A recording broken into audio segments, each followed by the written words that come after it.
কে হবেন আগামীকাল প্রথম ওয়ানডেতে তামিমের ওপেনিং পার্টনার? আগে থেকে ওডিআই খেলা নাইম শেখ নাকি অভিষেকের অপেক্ষায় থাকা সাইফ হাসান?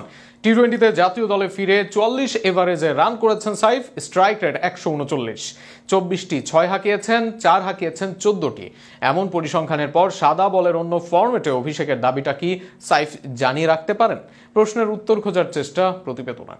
এই তো 2 মাস আগে খাতা কলমের বাইরে ছিল একটি নাম, তিনি সাইফ হাসান। ইমন তামিমের দুর্দান্ত জুটির সাথে বিজয় নাইম শেখের ঘরোয়া লিগের অসাধারণ পারফরমেন্স, আর এই চারের মাঝেও আলোচনায় ছিলেন সৌম্য সরকার। তবে এশিয়া কাপের আগে যেন বদলে গেল সব হিসেব নিকেশ। বিজয় নাইমের সুযোগ হেলায় হারানো আর এ দলের হয়ে সাইফ সোহানের পারফরমেন্স ধরে রাখায় বদলে গেল পাশার দান।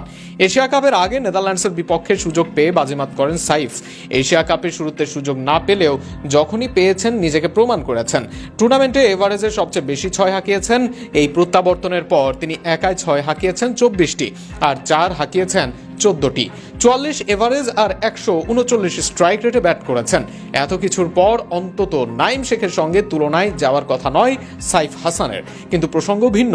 নাইম শেখ আগেও ওডিআই খেলেছেন, সেখানে এখনো এই ফরম্যাটে খেলা হয়নি। টেস্ট দিয়ে ক্যারিয়ার শুরু করা সাইফ হাসানের। ঘরোয়া লিগে অসাধারণ পারফরমেন্স করেছেন নাইম শেখ, যদিও জাতীয় দলে এসে তার ছিটে ফোটাও প্রমাণ করতে পারছেন না। আগামীকাল আফগানদের বিপক্ষে বাংলাদেশের স্কোয়াডে আছেন 3 ওপেনার। তাদের মধ্যে তানজিদ তামিমের জায়গা নিশ্চিত, আর জাতীয় দলে আফগানদের বিপক্ষে দুর্দান্ত খেলতে থাকা সাইফ হাসানই এগিয়ে থাকবেন তামিমের সঙ্গী হয়ে ওয়ানডেতে নিজের অভিষেক করতে। বাকিটা জানা যাবে আগামীকাল সন্ধ্যা 6টায়। কে হবেন আগামীকাল প্রথম ওয়ানডেতে তামিমের ওপেনিং পার্টনার? আগে থেকে ওডিআই খেলা নাইম শেখ নাকি অভিষেকের অপেক্ষায় থাকা সাইফ হাসান? টি-20তে জাতীয় দলে